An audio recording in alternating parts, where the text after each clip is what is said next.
بسم الله والصلاة والسلام على رسول الله. رب اشرح لي صدري ويسر لي أمري واحلل عقدة من لساني يفقه قولي. Welcome in our program, foundation program, and as usual in Tuesday we have two lessons or two sessions. First one will be the hadith, selected hadith from Bukhari and Muslim, and then after we will have the Aqidah, the belief, the creed from Al-Razayni. Start first with the hadith, inshallah. Hadith number 6. We finish 5 hadith. This is hadith number 6. عن أنس رضي الله عنه قال قال رسول الله صلى الله عليه وسلم لا يؤمن أحدكم حتى أكون أحب إليه من والده وولده والناس أجمعين متفق عليه. Anas ibn Malik narrated that رضي الله عنه that Prophet Muhammad صلى الله عليه وسلم said, none of you believes till I'm dearer to him than his father, his child, and all mankind. Agreed upon means agreed upon Bukhari and Muslim. First, Anas ibn Malik. This is Sahabi, is a great Sahabi who served Prophet Muhammad sallallahu alaihi wasallam since he 7 or 8 years old. His mom is Sulaym, and his stepfather is Talha, Abu Talha al-Ansari. Anas ibn Malik said in this hadith, he was the last, one of the last Sahaba that died. Allah will give him barakah in life, reaching about 100 and few years he passed away, and give him a barakah in children, a barakah in wealth, because Prophet Muhammad sallallahu alaihi wasallam da'wah, he did dua for him, and Allah give him this barakah. So Anas ibn Malik said that Prophet Muhammad sallallahu alaihi wasallam said, none of you believes till I'm dearer to him than his father. How can you show and express your love to Prophet Muhammad sallallahu alaihi wasallam? Because one of the things that make your belief complete, your love to Prophet Muhammad sallallahu alaihi wasallam. And this love is not by wording. This love should be by action. If you want to summarize one of the very important point in order to show your love to Prophet Muhammad sallallahu alaihi wasallam, there are about five points. First one, التصديق بما أخبر والائتمار بما أمر والانتهاء عما زجر والاقتداء بسنته وشرعه وهديه والصلاة والسلام عليه إذا ذكر صلى الله عليه وعلى آله وصحبه وسلم. So you have 5 points in order to show your love to Prophet Muhammad صلى الله عليه وسلم. First, you need to believe in what he informed us about Allah Azza wa Jal, about Islam. You need to believe it. You need to confirm it. Second, following his command, what he commanded us, follow that. And what he prohibited on us, stay away from it. And also copy and practice his sunnah, his hadi, his way of ibadah, way of life, of akhlaq, his manner. And also when you hear his name, say sallallahu alayhi wasallam.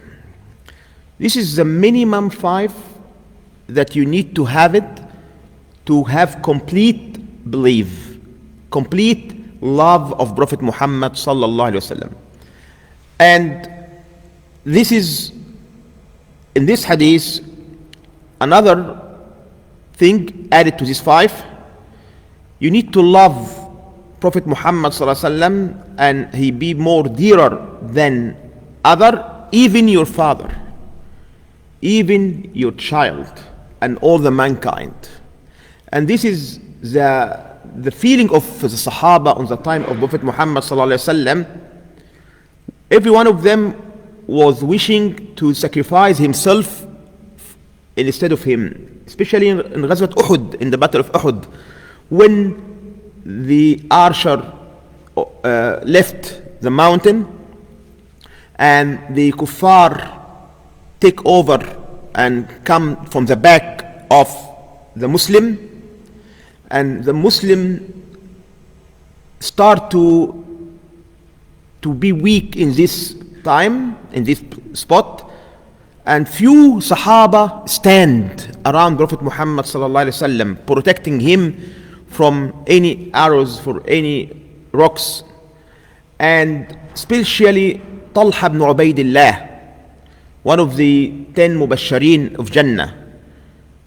And the Sahaba stand, sacrifice himself to protect Prophet Muhammad sallallahu alaihi wasallam. And also one Sahabi in a battle came after Uhud, Khubayb ibn Adi radiyallahu anhu, the kuffar catched him and they decided to kill him. And before they going to kill him, he asked them, give me time to pray 2 rak'ah. And this is the sunnah if you have any hardship or any disaster or any kind of that, you pray 2 rak'ah of sunnah. And then after he prayed his salah, one of the kuffar asked him, do you wish to be safe with your family, and instead of that Muhammad sallallahu alaihi wasallam was here instead of you? And he said no, of course. So he preferred to sacrifice himself instead of Prophet Muhammad sallallahu alaihi wasallam. And this is the very important in order to have a complete belief and a complete love of Prophet Muhammad sallallahu alaihi wasallam. The next hadith is some kind related with this one, because it shows one of the sunnah of Prophet Muhammad sallallahu alaihi wasallam. Hadith number 7, عن عبد الله بن عمر رضي الله عنهما قال قال رسول الله صلى الله عليه وسلم خالفوا المشركين أوفروا اللحى واحفوا الشوارب متفق عليه. Abdullah ibn Umar, who is the son of Umar ibn al-Khattab. Abdullah ibn Umar, one of the 7 Sahaba that narrated many hadith of Prophet Muhammad sallallahu alaihi wasallam, like Abu Hurairah, like Abdullah ibn Mas'ud, like Anas ibn Malik. All these Sahaba narrated many hadiths from Prophet Muhammad sallallahu alaihi wasallam. He said that Prophet Muhammad sallallahu alaihi wasallam said, do the opposite of what the disbeliever, the mushrikeen, do. Let the beard grow long and clip the mustache. This is one of the sunnah of Prophet Muhammad sallallahu alaihi wasallam, as well as one of the fitrah, the state of purity.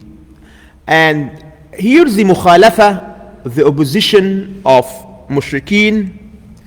It shows that the Muslim should have their own identity, their own appearance, their own features.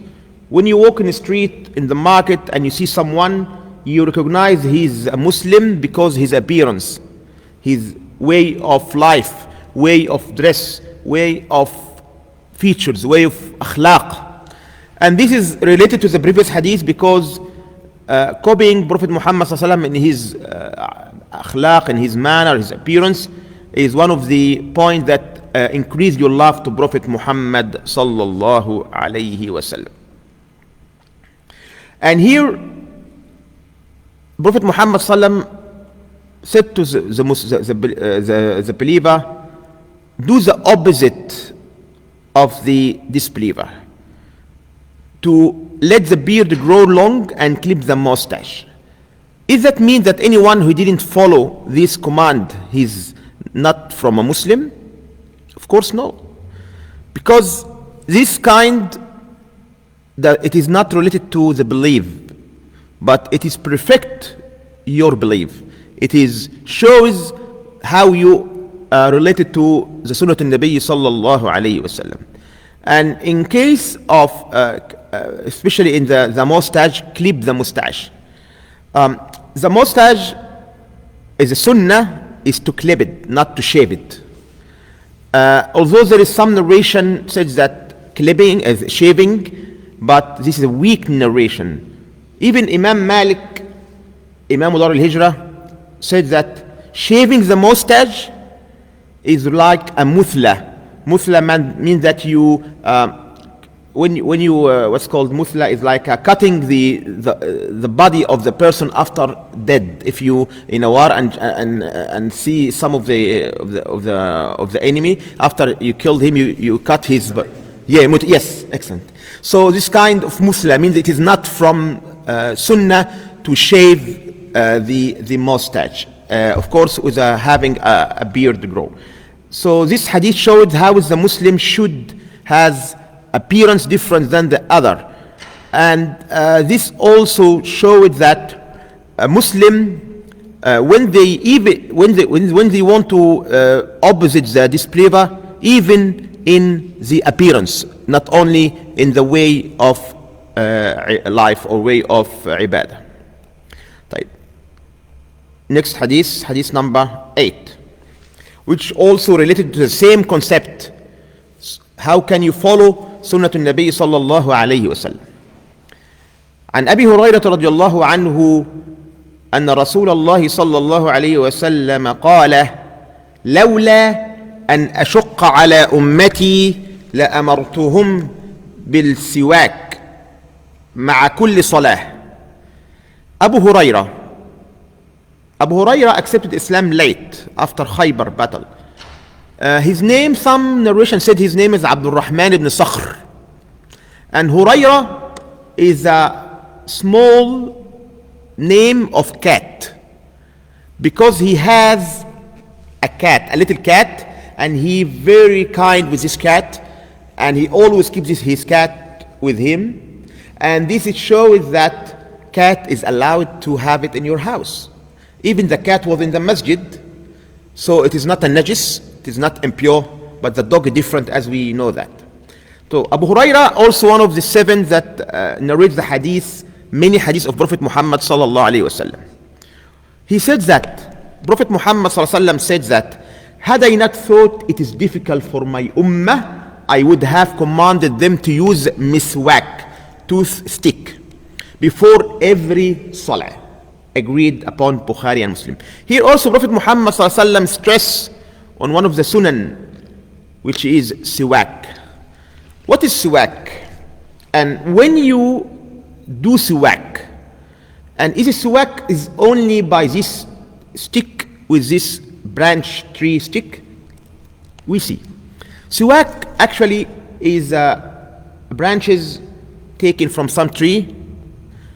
Some of the trees called arak, and it has some medication or some antibacterial. This is from medical point of view, but we follow Prophet Muhammad sallallahu alaihi wasallam not even before we know what is the benefit in terms of medicine. So the siwak is used to clean your mouth, especially before salah. There are many times Prophet Muhammad ﷺ used to do siwak. When he wake up in the morning to change the smell and the odor of the mouth, before start prayer, after wudu and before prayer, when he went to bed, when he returned to house, before he enters the house, before he reads the Quran. And there is a hadith said that السواك مرضاة للرب مطهرة للفم. The siwak is praised Allah Azza wa Jal and purify the mouth. A siwak is kind of practicing the Sunnah al-Nabi sallallahu alaihi wasallam. And there is one story, even the narration, I don't know exactly it's correct or not, but I hear it from many scholars, said that the Sahaba went for a battle against kuffar after Prophet Muhammad sallallahu alaihi wasallam. And the people of the town of the kuffar was very reluctant and resistant for this fighting. And they keep closing all the entrance gates of this town. And the Sahaba, for them, it is very strange in this time to find this resistant. And they look around, what is the wrong with ours? Do we miss any sunnah? If any sunnah, we left it. And they went to think about it, and they found they forgot to bring the siwak. And then immediately, every Sahabi went to cut some of the tree branches and sharp it and start to do the siwak. The kuffar saw that, and they didn't know what they're doing, but there seems to be they sharpen their teeth to eat them, because what you're doing was like that. And then they run away from them, and the town was opened easily because they follow the Sunnah of Nabi sallallahu alaihi wasallam.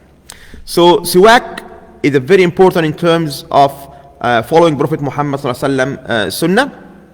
And siwak is like a means for cleaning your mouth. So if you don't have siwak, use your finger. Any kind of means that clean your mouth, do it.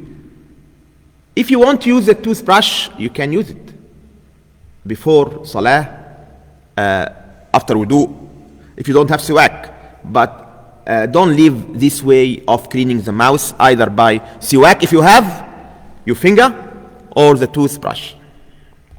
طيب. حديث number 9. عن عبد الله بن عمر رضي الله عنهما قال إن رسول الله صلى الله عليه وسلم قال إن بلالا يؤذن بليل فكلوا واشربوا حتى ينادي ابن مكتوم متفق عليه. Again, Abdullah ibn Umar narrated that Prophet Muhammad sallallahu alaihi wasallam said, Bilal called to prayer when it is still night. So eat and drink till Ibn Maktoum makes the adhan call to prayer. متفق عليه. Here is a very important mas'ala about mawaqit al-salah, timing of salah, especially Fajr time. You need to be careful, especially for the Fajr, because it's confusing time. You don't know exactly when will be the correct timing of Fajr. The Fajr, we have two types of Fajr. The false Fajr, al-Fajr al-Kadhib, and true Fajr, the Fajr al-Sadiq. And the differences between them, it is not obvious, and no one can see it, especially in the town when there is a light. But if you are in a desert or in a place, a rural place, there is no building, no lighting, it could be easily recognized. So if you look to the east, which is the place of the sunrise, the true Fajr will appear towards the east, and it will be like a white. In top of the white there is a black, and in the down to the white is a black. So if you look towards the east, you will see lighting in the middle, on the top black, and on the bottom there is a black. And this is persistent, it does not disappear. While the false one, it is longitudinal, not towards the east. It will be longitudinal and like a thread, and this disappear after time. So if you see the false Fajr timing, you still have time to eat and drink if you have intention for fasting until the true Fajr. And in Prophet Muhammad sallallahu alaihi wasallam, he nominate Bilal to call the first adhan, and Ibn Maktoum to call the second adhan. Just I think I mentioned this question: how many muazzin of Prophet Muhammad sallallahu alaihi wasallam so far? Yeah, 3. There are one more, but the most famous are 3. Here is Bilal and Abdullah ibn Maktoum, and there is one in Mecca, his name Abdullah ibn Mahdura, who has Prophet Muhammad ﷺ teach him the adhan wording different. It has extra 4 wording, and I think I explained that. You say Ashhadu an la ilaha illallah, Ashhadu an la ilaha illallah, you repeat it twice, quiet, without loud, and then Ashhadu anna Muhammad Rasulullah, Ashhadu anna Rasulullah twice. So it has 4 wording more than the normal adhan, means 19 words, while the normal adhan is 15 words. So this hadith, yeah, I did that once, yeah. Yeah, this is Prophet Muhammad Sallam. Yeah, he teach Abdullah ibn Mahdura, and he nominate him to be a mu'adhin of Mecca. Actually, there are 4. Question came on the Facebook asking 3 or 4. It's 4, but the most famous are 3: Bilal and Abdullah ibn Maktoum in Medina, and the third one is Abdullah ibn Mahdura, and the fourth one, one Sahabi in the Masjid Qiba Masjid.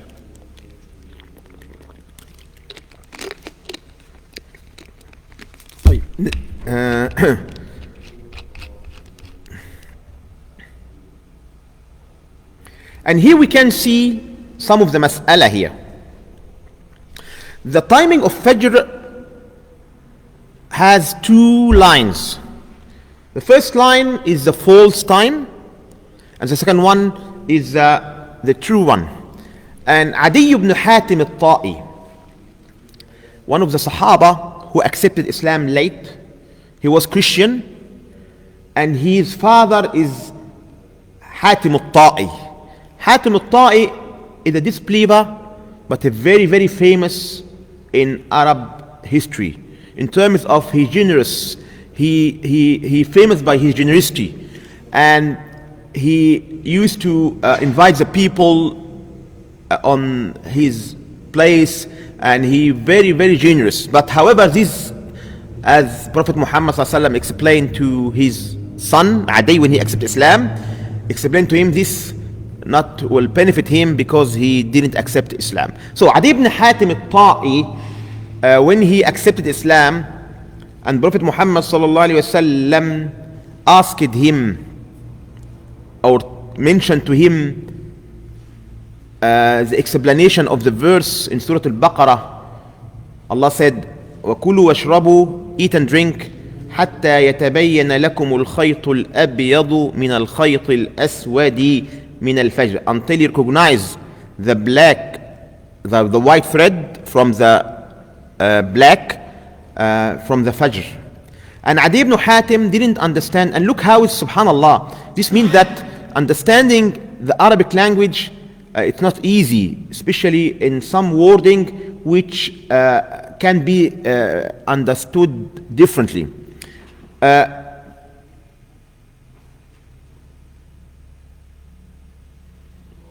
So what happened?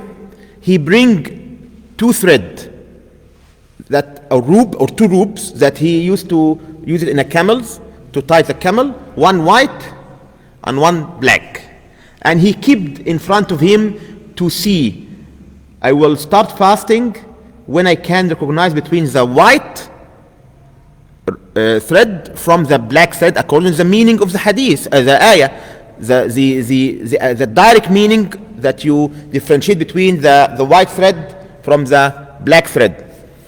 And he kept eat and drink until the sun, or until the daylight started.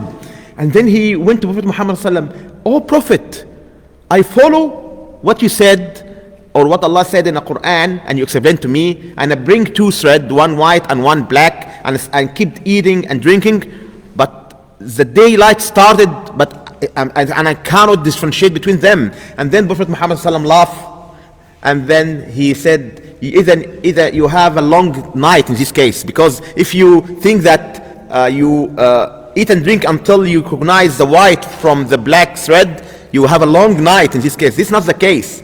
The case here, the white thread referred to the light of the day, And the black thread refers to the darkness of the night.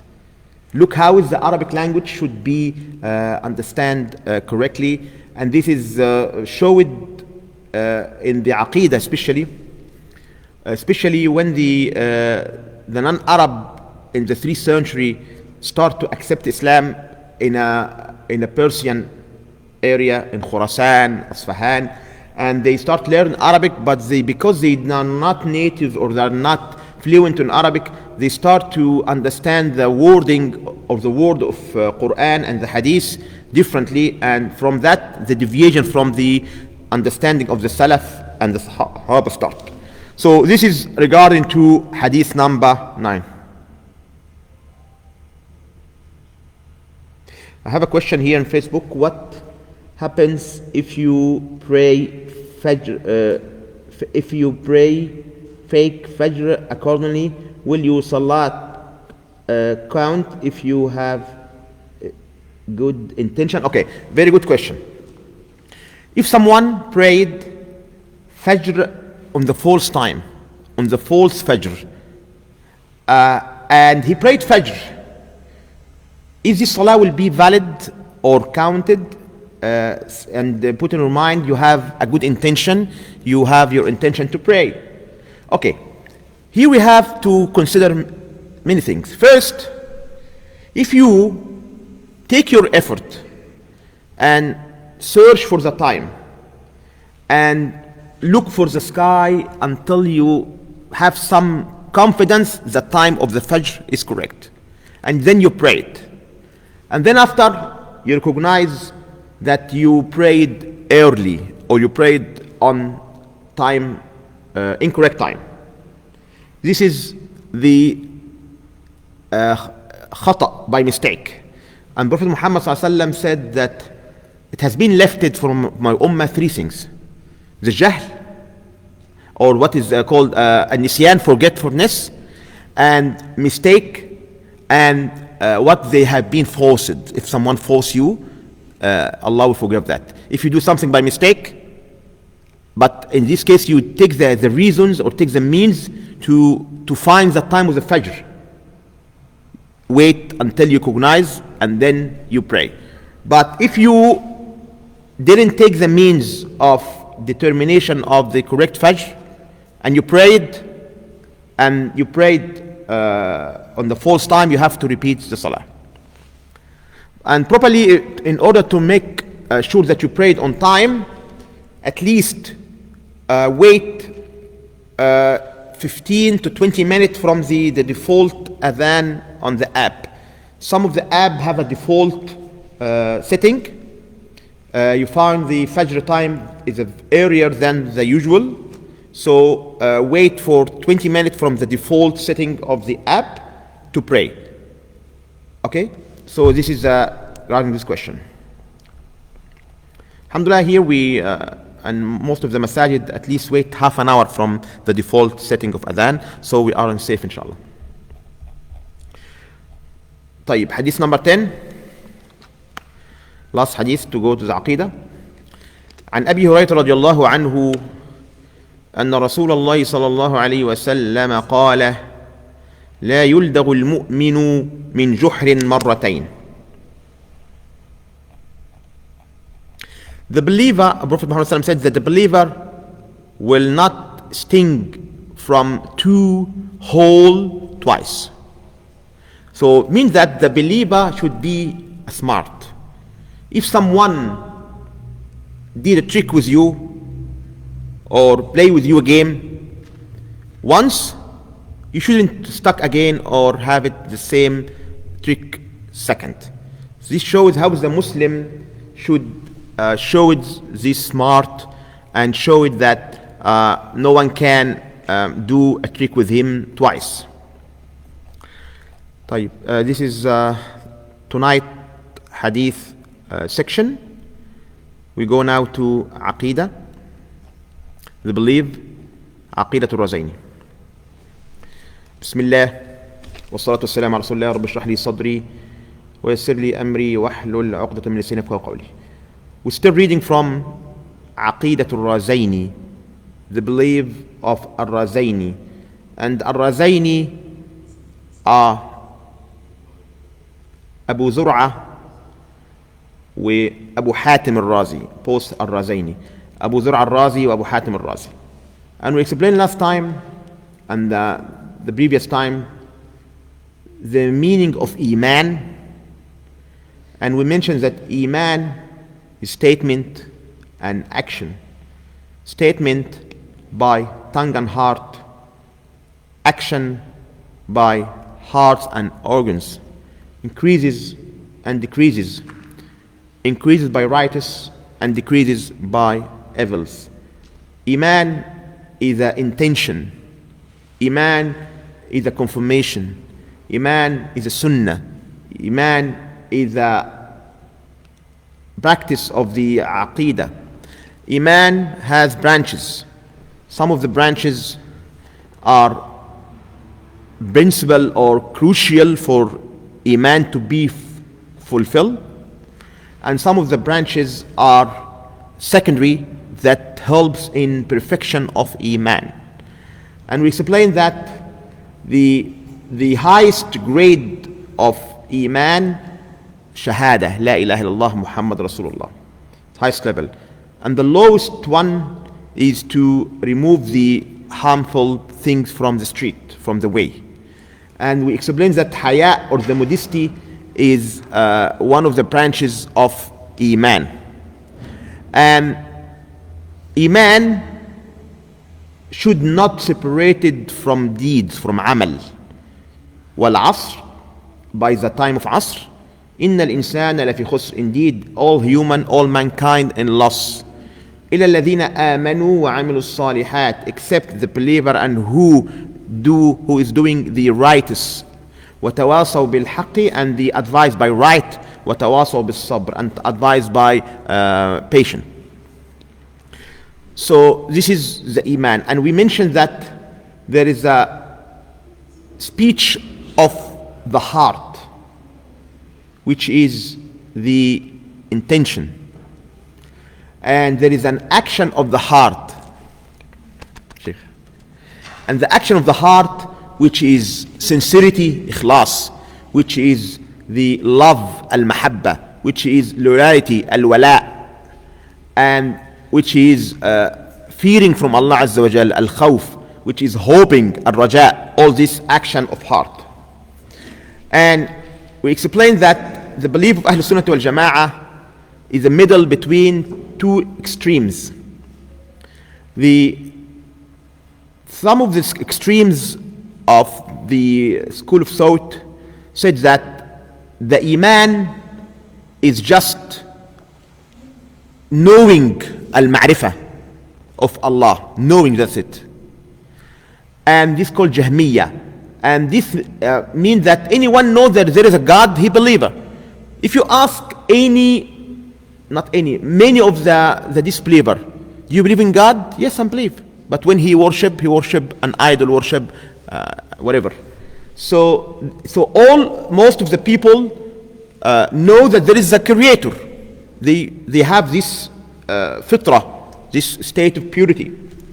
So, or some of the group said al-Iman is a tasdeeq, to confirm, to confirmation of God, which also it is not like Ash'ariyah, for example, and Mu'tazila. They said that they have ma'rifah, or to confirmation of Allah, just to believe in Allah.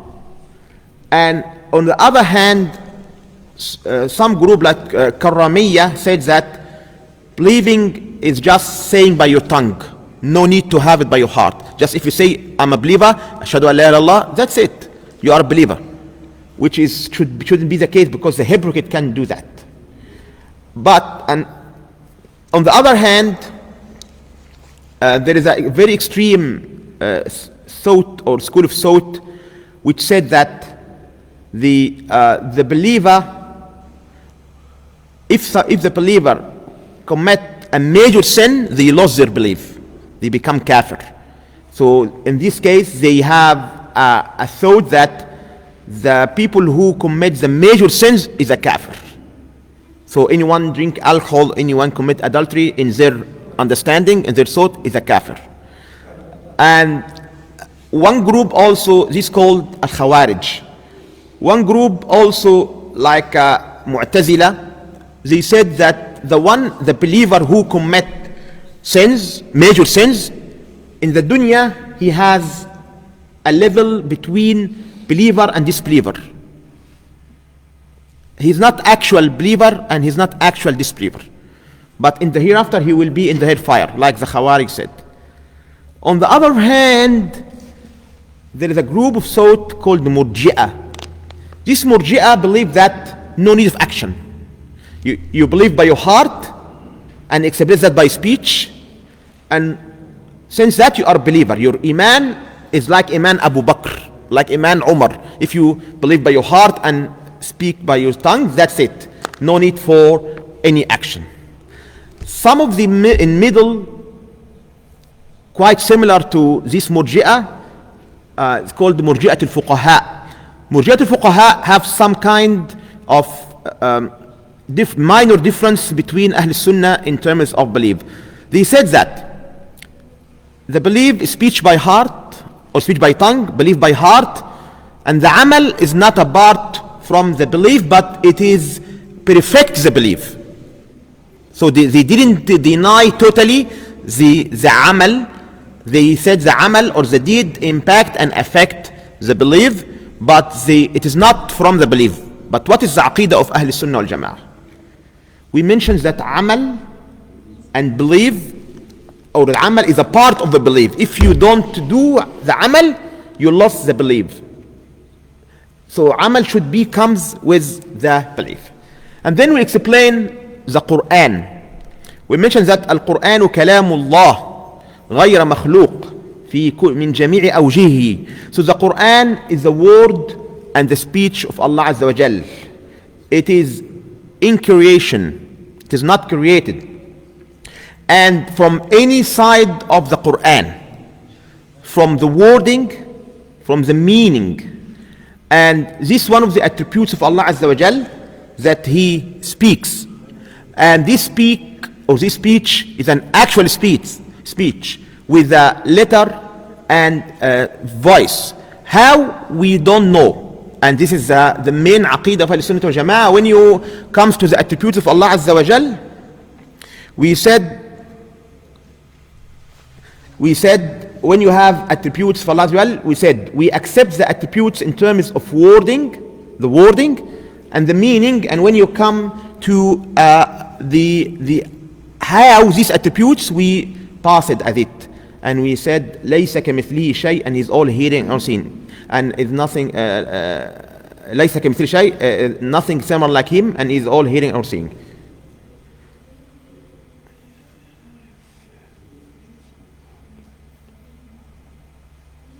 طيب. I have a question here. Okay, that's fine.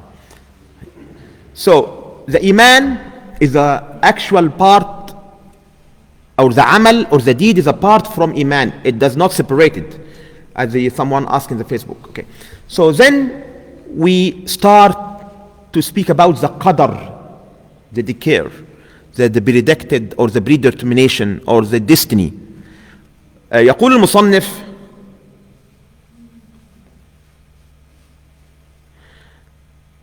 والقدر خيره وشره من الله عز وجل.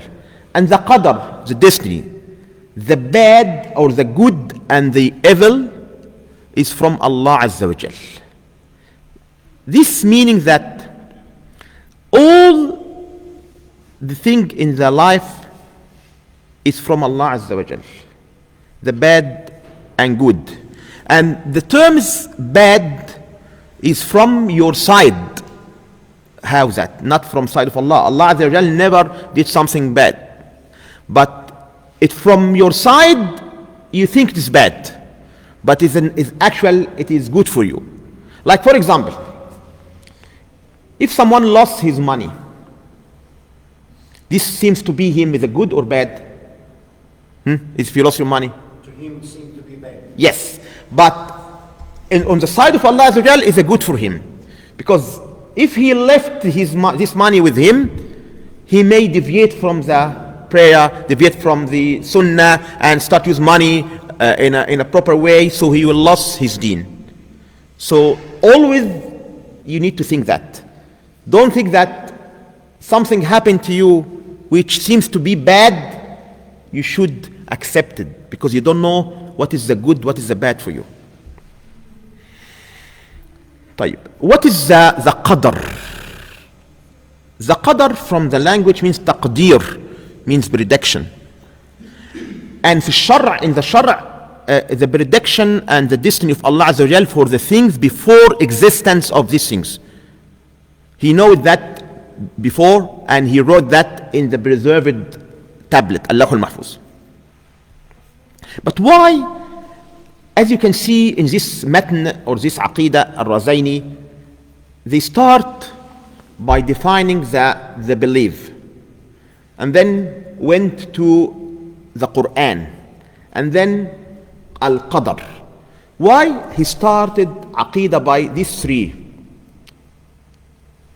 He didn't start or didn't spoke about Tawheed, Uluhiyya, Rububiyyah, Asma, the names, attributes of Allah Azza wa Jal. Why this Musannif or two Musannif start with these 2 points? Believe, Al-Iman, Quran, Qadr.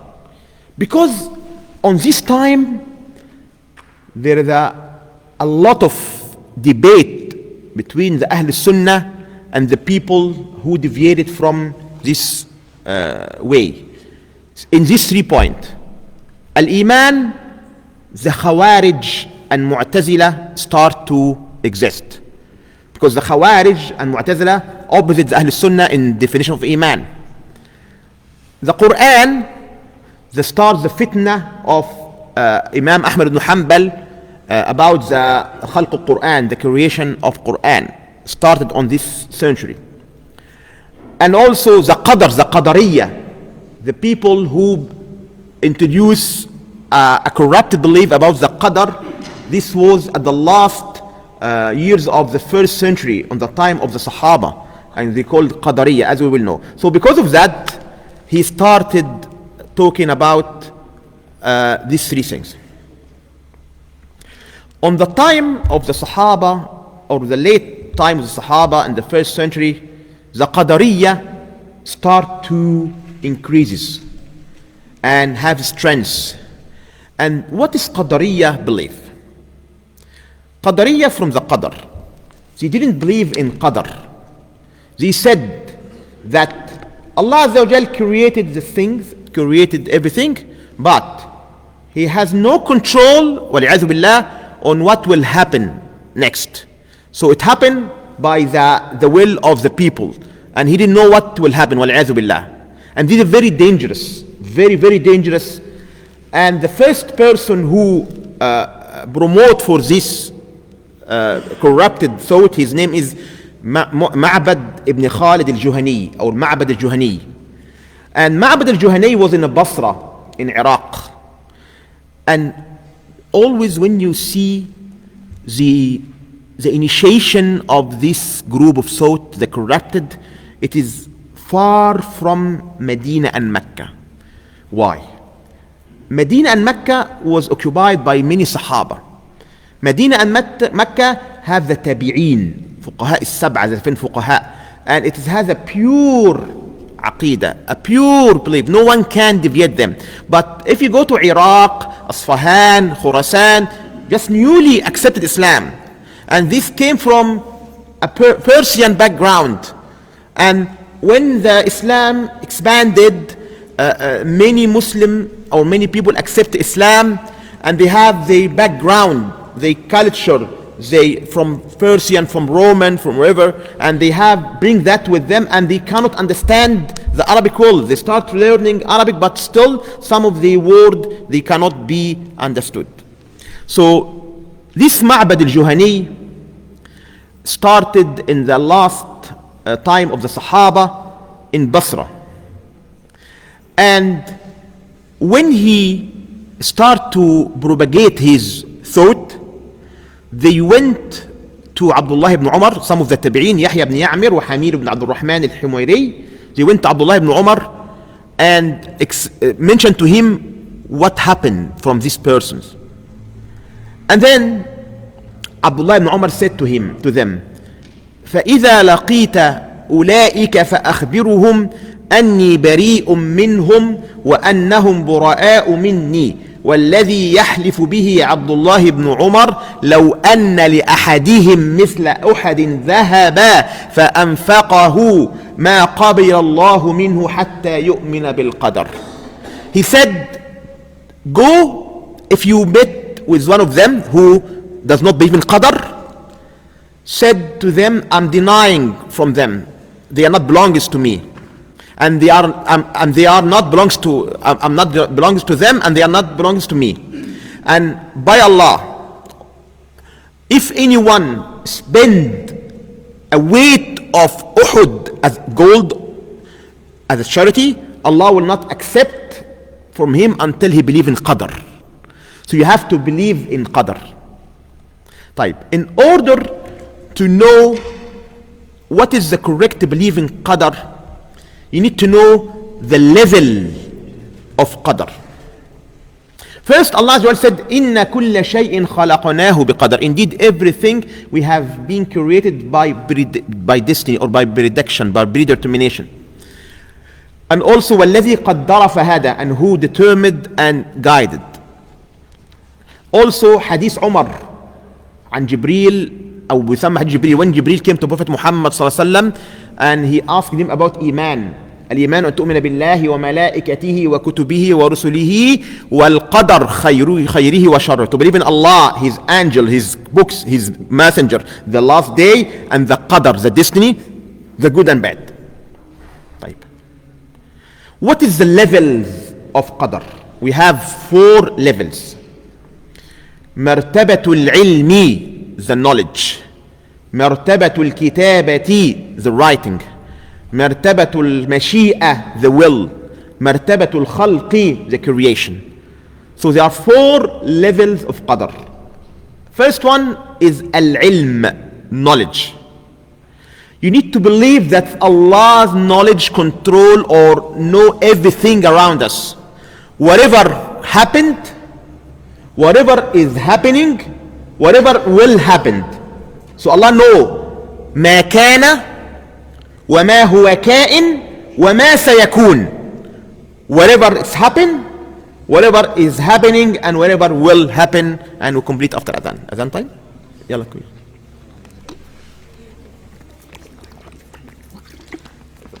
Allahu Akbar, Allahu Akbar.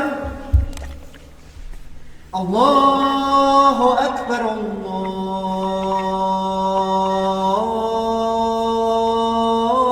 Akbar. Ashhadu an la ilaha illallah. Ashhadu an la ilaha illallah.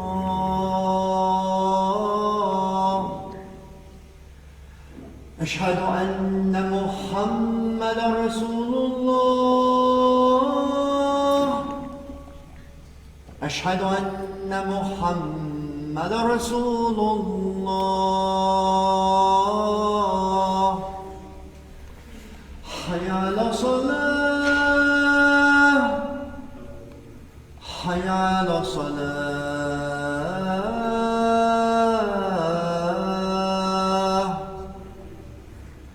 حي على الفلاح. حي على الفلاح.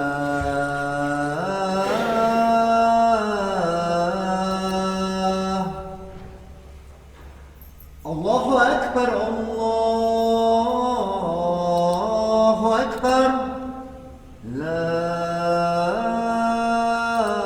إله إلا الله.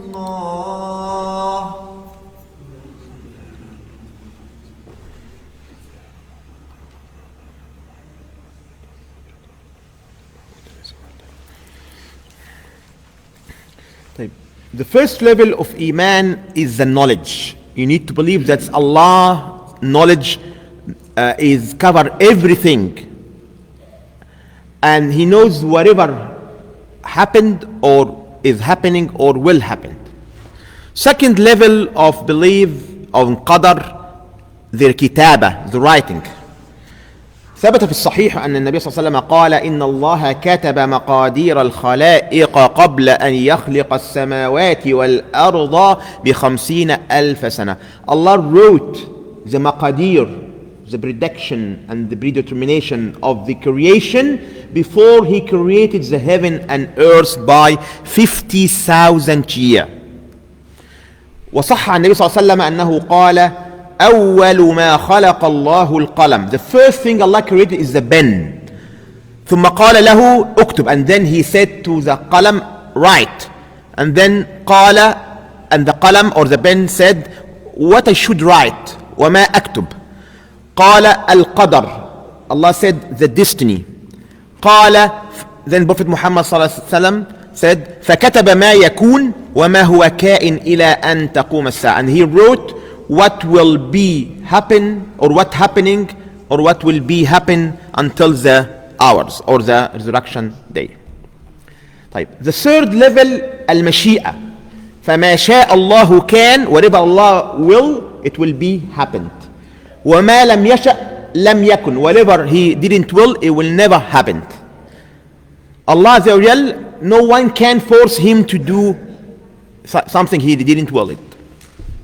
The fourth level is al-khalq, the creation. After Allah Azza wa Jal, we believe in Allah Azza wa Jal knowledge, believe in Allah, that Allah Azza wa Jal wrote every destiny. We believe that Allah wish control everything, Allah's will control everything. And then you believe that Allah is the creator of everything. خلقكم وما تعملون, created you and your amal as well.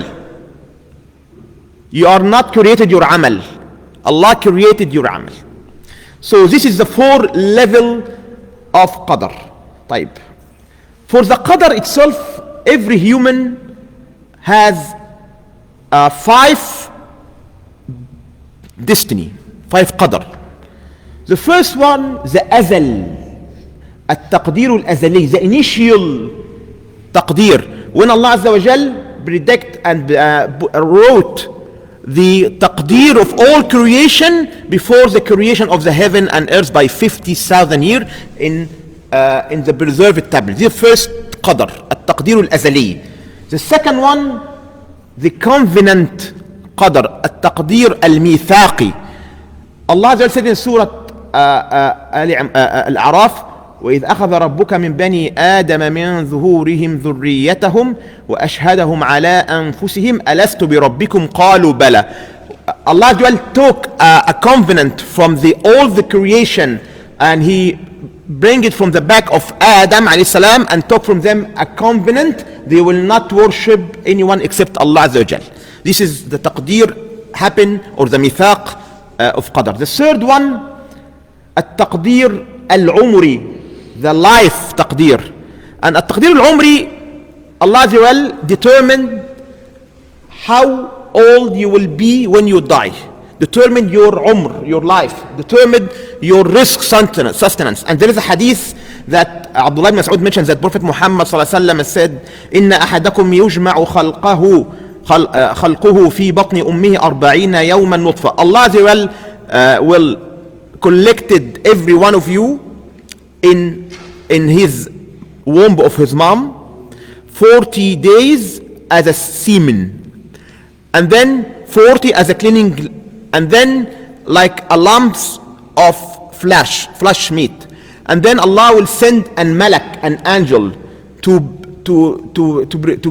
blow in this body a ruh, the spirit, and then he wrote 4 words: the rizq, the provision, the sustenance, the ajal, the life, and the amal, the deeds, and there will be a good or sad, shaqi am sa'id. So this is the third taqdeer, which is taqdeer al-umri. Then we have at-taqdeer al-yawmi, the daily prediction. There are 2 set of angels, one after Fajr and one after Asr. They have a roster to write all the action of the person on the day. Then we have التقدير الحولي, the yearly prediction in the night of the Qadr, Laylatul Qadri. Allah every night of the year of the Qadr, Laylatul Qadri, predict or give the Qadr for the next year. Who will die? Who will go to the Hajj?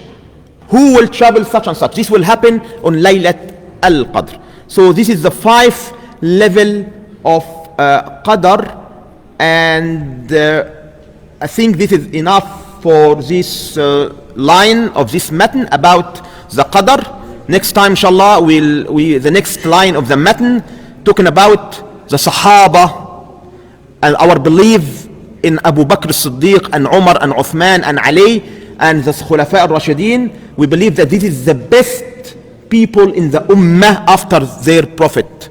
And we explain how can we respect the Sahaba, how can we practice the way of the Sahaba and Prophet Muhammad sallallahu alaihi wasallam. أقول قولي هذا وأستغفر الله لي ولكم. Inshallah, see tomorrow we have after Maghrib the Umdatul Ahkam fiqh lesson in the book of the prayer, inshallah. Jazakumullah khairan. See you inshallah.